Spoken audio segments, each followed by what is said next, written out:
Você já se perguntou por que os políticos querem tanto colocar isso ou aquilo de matéria na educação? Por que eles querem tanto controlar a educação, tanto na quantidade de horas estudadas e quais conteúdos devem ser estudados? Educação é controle de mentes. Quando a educação é compulsória e as pessoas têm que entrar na sala de aula durante determinado tempo, em determinado momento das suas vidas, é um prato cheio para você implantar ideologias na cabeça de todo mundo que você desejar. Por isso, os políticos, tanto de direita quanto de esquerda, fazem questão de debater pautas a serem colocadas em sala de aula. Pode ser tanto na educação sexual, quanto na educação de gênero e até mesmo na educação cívica, alguma coisa assim, que tinha na época da ditadura. A política a comandar a educação é a política a comandar o que é conhecimento, o que é ignorância, quem vai saber, quem não vai saber, o que é cultura e o que não é. É, no mínimo, o controle dos políticos sobre o que a juventude faz com o tempo dela. Deveria ser ensinado sobre política na escola?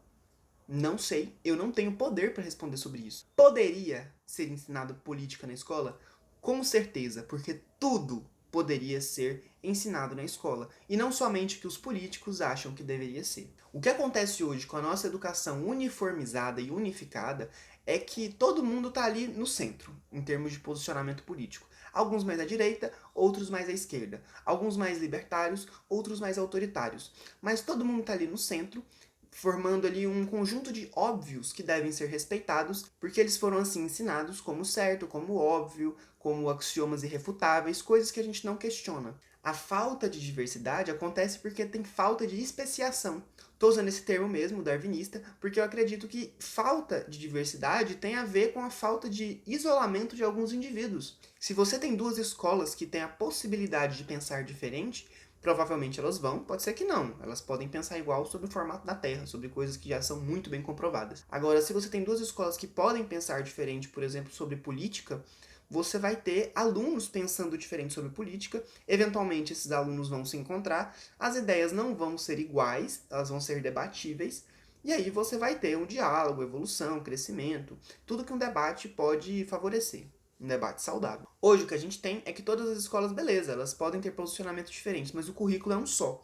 Então é como se elas fossem a mesma escola, com filiais diferentes. Algumas filiais, elas ficam mais perto de casa, outras ficam mais longe. Algumas filiais você vai ter que pagar, outras filiais você pode ir gratuitamente, tem uma estrutura um pouco pior em relação às que você paga. Algumas filiais você vai ter aulas em salas cheias com 100 alunos e outras filiais você vai ter salas mais vazias. Mas a escola é a mesma, porque o currículo ele é o mesmo e ele é empurrado goela abaixo de todos os alunos, pais, professores, famílias e escolas. É como se todo mundo tivesse acesso a somente um jornal. E lá nesse jornal você tem pessoas que têm posicionamentos um pouco diferentes, mas todo mundo ali rodeia um cerne do jornal, um cerne ideológico. E esse jornal ainda por cima se diz imparcial. É impossível ser imparcial, isso é claro. Só que as pessoas falam isso sobre os professores darem o seu posicionamento em sala de aula. Ninguém pensa que o currículo por si só tem um posicionamento. Você dar muito conteúdo para uma criança ou para um adolescente é sim um posicionamento político, uma vez que você impede que ele pense, mas tenha que decorar conteúdos. Não dá para isentar políticas educacionais de posicionamentos políticos. No final, todo mundo vê o mesmo conteúdo, vê o mesmo currículo e todo mundo fica meio morno e homogêneo em termos de opiniões políticas e sociais. Ou seja, no final a educação ela é uniforme. Ela até traz uma certa pluralidade, mas é em torno de um conjunto de fatos que são dados como óbvios e que se você nega eles, você é visto como um terraplanista. A nossa educação, por exemplo, comumente, ela não questiona nos livros didáticos, no currículo, ela não questiona a validade da Constituição, a existência de direitos positivos e não somente os negativos, a validade do Estado, a validade dos impostos e das leis impostas a nós, que são as leis não racionais. E aqui eu tô falando das pautas que me são caras. E as pautas que são caras a você? O que você gostaria que fosse lícito ensinar nas escolas? O que você gostaria que o seu filho visse enquanto você deixa ele numa instituição aprendendo coisas? O que você gostaria que ele visse não tem que se tornar uma lei e ser ensinado para todas as crianças. O que você gostaria que ele visse tinha que ser dado a ele, por um professor particular ou por uma escola especializada. Numa educação livre, você vai ter escolas de esquerda e escolas de direita, escolas mais de Piaget,